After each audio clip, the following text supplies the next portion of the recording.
Terima kasih ya Aba ya Bapa untuk kesempatan yang indah ini. Kami boleh menyembah dan memuji-Mu. Hanya Engkau yang layak disembah, hanya Engkau yang layak dipuji, hanya Engkau yang layak ditinggikan. Yesus Kristus Tuhan. Terima kasih Bapa. Mari kita berdoa bersama-sama. Ulangi seperti apa yang saya ucapkan. Bapa kami yang ada di dalam surga, Bapa kami yang ada di dalam surga, dikuduskanlah namamu, kuduskanlah namamu, datanglah kerajaanmu, jadilah kehendakmu di bumi ini seperti di dalam surga. Bapa yang baik, berikanlah kami pada hari ini rezeki yang menjadi bagian kami secukupnya, cukup untuk memberikan pinjaman kepada banyak bangsa, sedangkan kami sendiri tidak punya pinjaman cukup untuk menjadi saksi Tuhan, mulai dari Yerusalem, Yudea, Samaria, sampai ke ujung-ujung bumi. Cukup untuk menjadikan semua bangsa murid Kristus dan membaptis mereka dalam nama Yesus. Terima kasih Bapa untuk rezeki yang secukupnya, dan ampunilah dosa-dosa kami, ampunilah kesalahan kami, seperti kami pun mengampuni orang-orang yang bersalah kepada kami. Dan janganlah masukkan kami ini ke dalam pencobaan, tetapi bebaskanlah kami dari segala yang jahat. Sebab Engkaulah yang empunya kerajaan, kuasa, dan kemuliaan sampai selama-lamanya. Dalam nama Tuhan Yesus, kami sudah berdoa. Haleluya, haleluya. Mari Bapak Ibu sekalian, sekarang kita bersama-sama secara serempak dan serentak kita akan menggemakan Mazmur 91 dengan suara yang keras, dengan suara yang lantang. Alkitab berkata, iman timbul dari pendengaran, dan pendengaran itu akan firman Tuhan. Mati dan hidup dikuasai oleh lidah. Siapa suka menggemakannya akan memakan buahnya. 2, 3. Mazmur 91. Orang yang duduk dalam lindungan yang maha tinggi dan bermalam dalam naungan yang maha kuasa akan berkata kepada Tuhan, tempat perlindunganku dan kubu pertahananku, Allahku yang kupercayai. Sungguh Tuhanlah yang akan melepaskan aku dari jerat penangkap burung dan dari penyakit sampar yang busuk. Dengan kepaknya Tuhan akan menudungi aku. Di bawah sayapnya aku akan berlindung. Kesetiaan Tuhan ialah perisai dan pagar tembok. Amin, amin, amin. Terjadi di dalam nama Tuhan Yesus.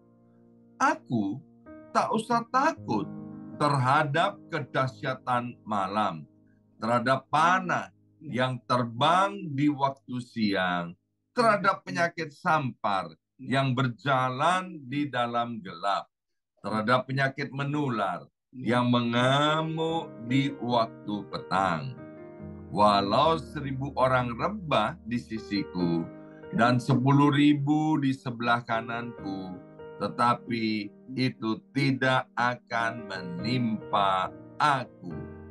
Aku hanya menontonnya dengan mataku sendiri dan melihat pembalasan terhadap orang-orang fasik.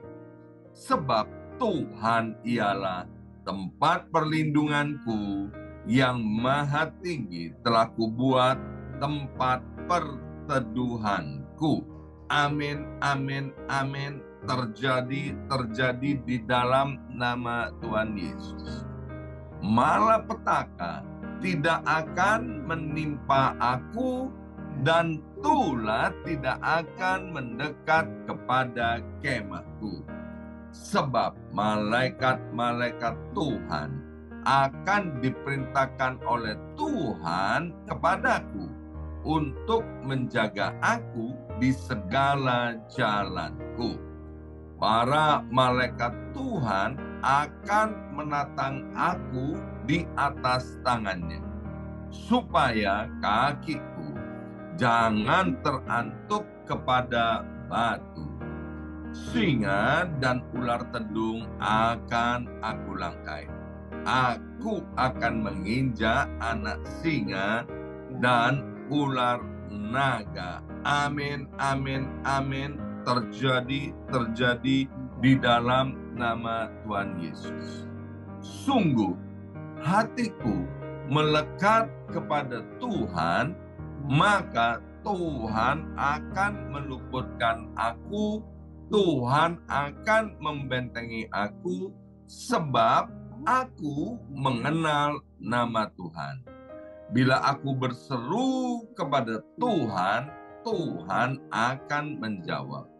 Tuhan akan menyertai aku dalam kesesakan. Tuhan akan meluputkan aku dan memuliakan aku. Dengan panjang umur akan Tuhan kenyangkan aku, dan akan Tuhan perlihatkan kepadaku keselamatan daripadanya. Amin, amin, amin. Terjadi di dalam nama Tuhan Yesus. Terima kasih Bapa, kami percaya firman-Mu itu adalah suatu kepastian. Ketika hati kami melekat kepada Engkau, Engkau akan memberikan bonus kepada kami.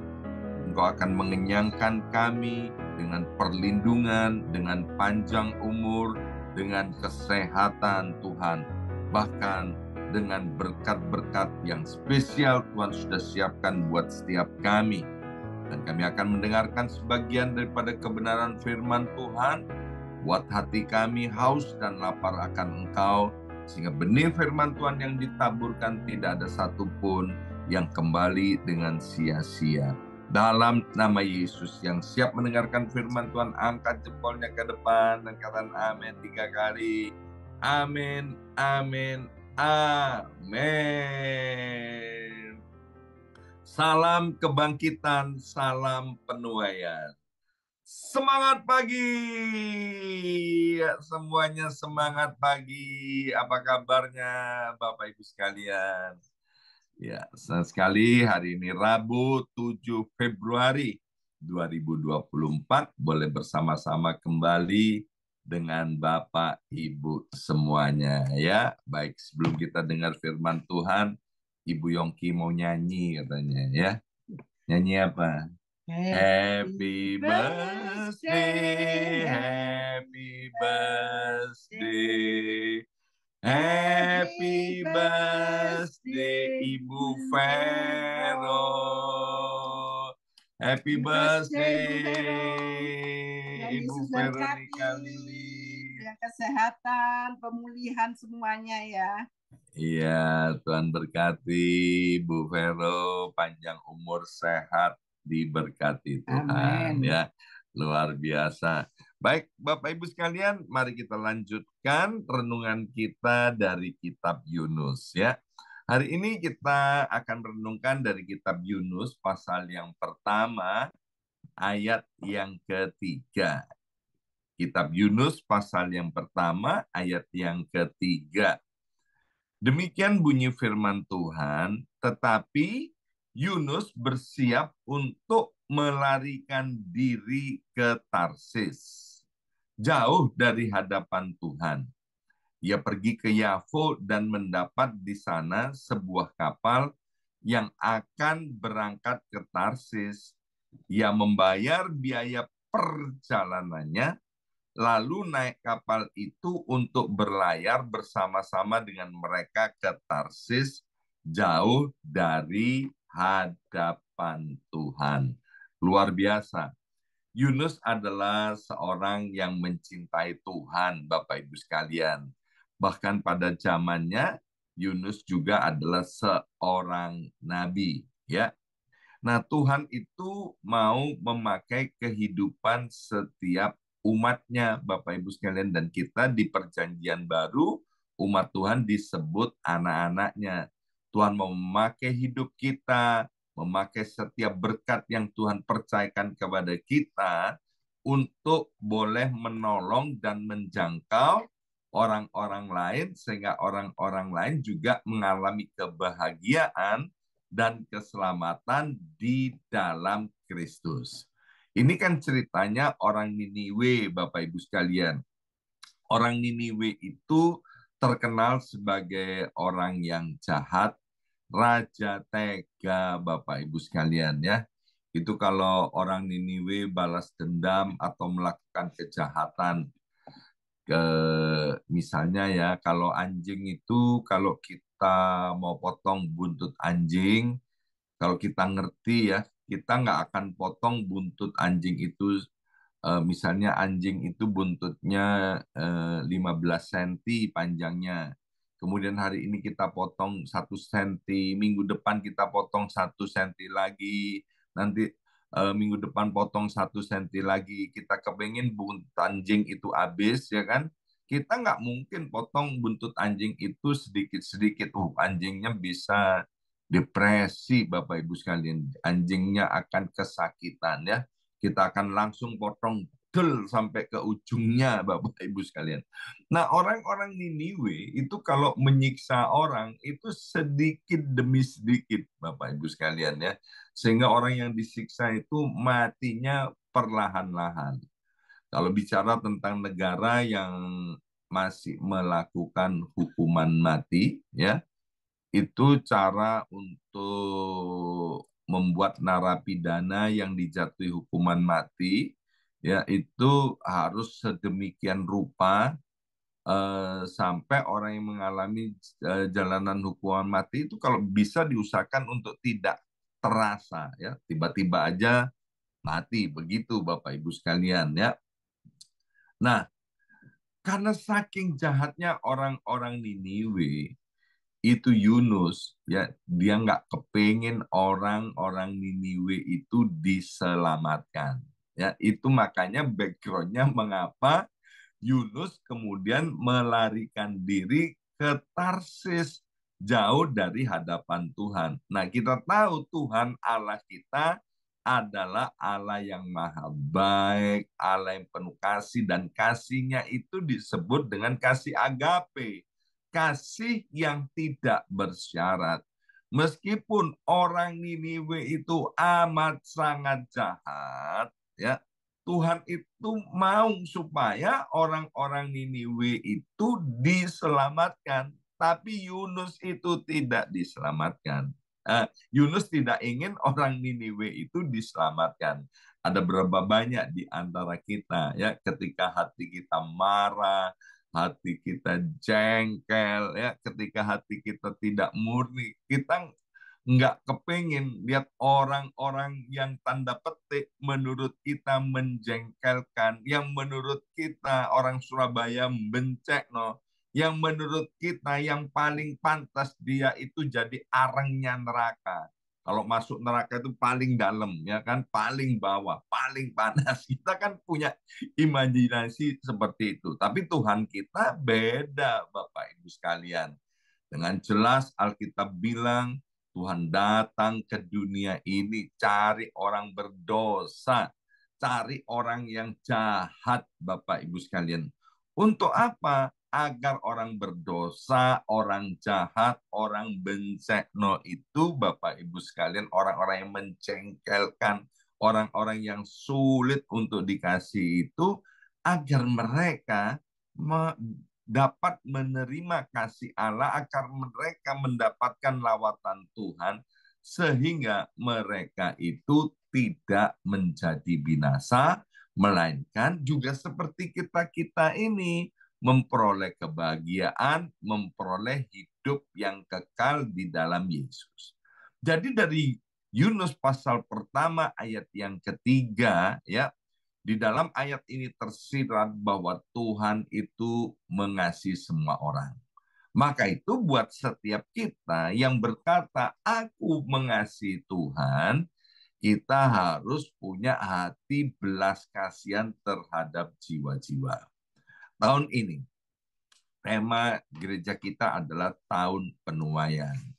Nah, itu harus mulai ada di dalam pikiran dan hati kita. Yang pertama, adakah keluarga inti kita atau orang-orang yang dekat dengan kita atau orang-orang yang ada di dalam komunitas kita yang belum diselamatkan? Kisah Rasul 16 ayat 31 berkata, percayalah kepada Tuhan Yesus, maka engkau dan seluruh isi rumahmu akan diselamatkan. Maka itu Bapak Ibu sekalian, ya, seperti pujian tadi sebelum dengar firman Tuhan, kan dikatakan ujilah aku Tuhan.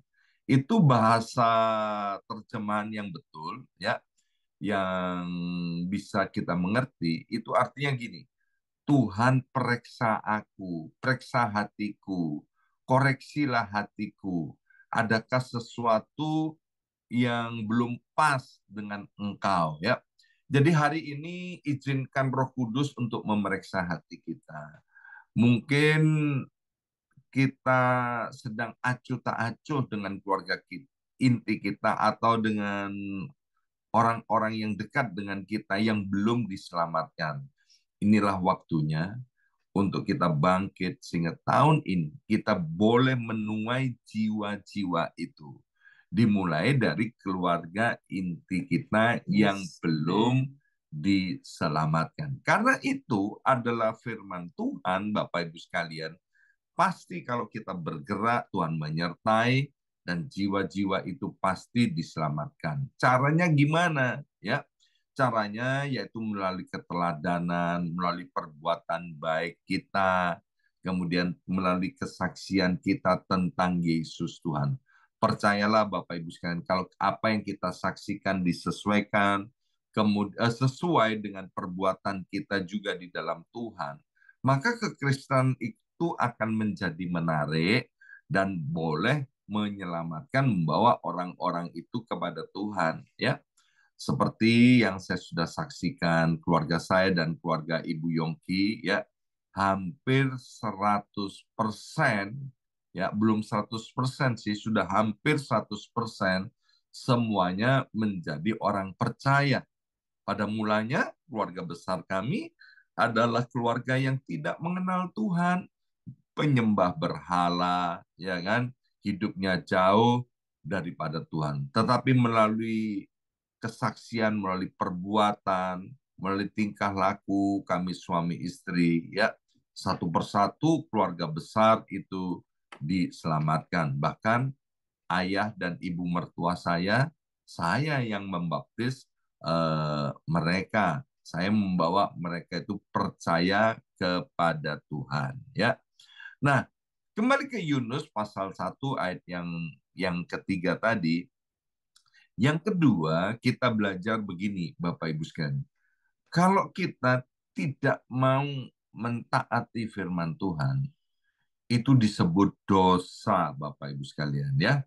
Dalam bahasa Gerikanya, bahasa Yunaninya itu hamartia, meleset dari sasaran Tuhan. Kehendak Tuhan adalah Yunus ini pergi ke Niniwe untuk mengabarkan kabar keselamatan kepada orang-orang Niniwe. Tetapi Yunus pergi ke Tarsis. Ini kan bertentangan dengan kehendak Tuhan. Apa yang terjadi Bapak Ibu sekalian? Ternyata melarikan diri dari Tuhan.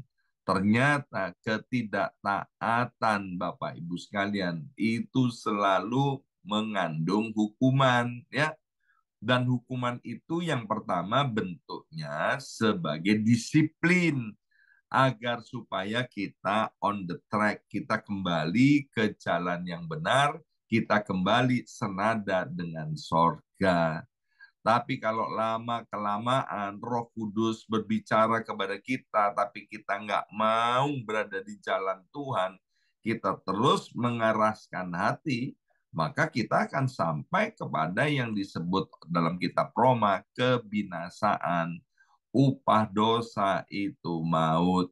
Maka itu hari ini Bapak Ibu sekalian, ya, kalau ada di antara kita mungkin masih sering kompromi, ya, mengasihi Tuhan tidak dengan segenap hati, tidak dengan sungguh-sungguh. Ayo Bapak Ibu sekalian, ya, inilah kesempatan untuk kita kembali kepada kasih yang mula-mula, yang harus kita tanam di dalam hati kita yang paling dalam, bahwa kita itu begitu berharga, kita dicintai dan dikasih oleh Tuhan. Kita diterima apa adanya, kita diterima tanpa syarat. Maka itu buat setiap kita yang jauh daripada Tuhan, mungkin secara fisik, ya, mungkin secara fisik itu hadir di gereja, secara fisik hadir di dalam pertemuan-pertemuan ibadah secara online maupun onsite, tapi hatinya jauh daripada Tuhan. Nah, yang hal demikian itu tidak boleh terjadi, Bapak Ibu sekalian. Mazmur 73 ayat 27, ya, saya sarankan Bapak Ibu sekalian nanti kalau ada waktu baca itu seluruh Mazmur 73. Aduh, bagus banget Bapak Ibu sekalian. Itu harus dibaca berulang-ulang dan minta Roh Kudus memberikan pengertian. Itu bagus sekali. Ini adalah salah satu pasal favorit saya, itu Mazmur 73, ya. Ayat 27 berkata, sebab sesungguhnya siapa yang jauh daripadamu akan binasa, ya. Jadi orang yang jauh daripada Tuhan pasti binasa, ya. Kita lihat bagaimana ketika Yunus jauh daripada Tuhan, dia masuk ke dalam perut ikan, Bapak Ibu sekalian. Bagaimana anak bungsu itu ketika dia jauh daripada Tuhan, jauh dari rumah bapaknya, apa yang terjadi? Dia kandas di kandang babi. Tapi kabar baiknya, kita lihat bagaimana ketika Yunus ada di dalam perut ikan, dia datang kepada Tuhan dari dasar lautan yang paling dalam itu, dan berseru-seru kepada Tuhan di dalam kesesakannya. Tuhan lepaskan itu Yunus dari perut ikan yang besar itu, dimuntahkan Yunus itu keluar ke daratan, ya. Dan kita lihat juga anak bungsu itu, bagaimana anak bungsu ketika ada di kandang babi, ketika dia menyadari keadaannya, dia bangkit dan kembali pulang ke rumah bapaknya, dan hidupnya pun dipulihkan. Tuhan juga mau memulihkan kehidupan setiap kita, ya. Jadi melalui kitab Yunus pasal pertama ayat yang ketiga, kita belajar Bapak Ibu sekalian, yang pertama tadi, ya, bahwa Tuhan mencintai, mengasihi orang-orang berdosa agar orang-orang berdosa itu diselamatkan. Yang kedua, kita belajar Bapak Ibu sekalian, kalau orang jauh daripada Tuhan, ya, itu ada resikonya Bapak Ibu sekalian. Dan resikonya itu bukan resiko yang baik, tapi resikonya yaitu hal yang tidak baik, ya, akan didisiplin oleh Tuhan agar kembali kepada jalan yang benar, ya. Nah, dari kitab Yunus ini kita juga belajar Bapak Ibu sekalian, ya. Yunus pasal 2 ayat yang ke-7, Yunus pasal 2 ayat yang ke-7 dikatakan, ketika jiwaku letih lesu di dalam aku, ya, ketika jiwaku letih lesu di dalam aku, teringatlah aku kepada Tuhan, dan sampailah doaku kepadamu ke dalam bait-Mu yang kudus. Yang ketiga, Bapak Ibu sekalian, ketika kita letih lesu, ya, Yesus bilang gini, Mari yang letih lesu dan berbeban berat. Jadi dari zaman perjanjian lama itu ada orang yang letih lesu, dalam perjanjian baru juga ada orang yang letih lesu, dan juga pada tahun 2024 ini juga ada orang-orang yang letih lesu dan berbeban berat. Nah, yang luar biasa, waktu kita mengalami hal seperti itu, kita harus ingat kepada Tuhan. Ya, jangan ingatannya gini, siapa ya yang bisa tolong aku? No, Bapak Ibu sekalian. Ketika kita letih lesu, Bapak Ibu sekalian, carilah Tuhan, ingatlah Tuhan, kembalilah kepada Tuhan. Ingat, Tuhan selama kita ada di atas muka bumi ini. Sekali lagi, selama kita ada di atas muka bumi ini, Tuhan masih memberikan kesempatan kepada kita untuk datang kepadanya. Tuhan mengasihi kita semua. Tuhan sedang menanti agar supaya kita mau menyerahkan beban hidup kita kepada Tuhan. Dan yang luar biasa Bapak Ibu sekalian ya, kita ini kan paling nggak suka kalau ada orang susah, ada orang sedih, ya itu terus-menerus datang ke tempat kita. Aduh ngerepotin Bapak Ibu sekalian ya. Dan kita berusaha menghindar dari orang-orang seperti itu.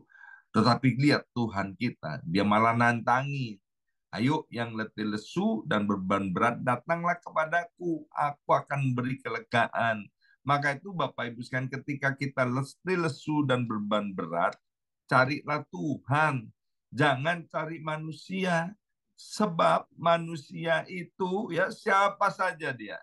Itu semaraknya, kata Alkitab, seperti bunga rumput yang sebentar ada dan sebentar tidak ada. Ya, manusia ini debu dan tanah.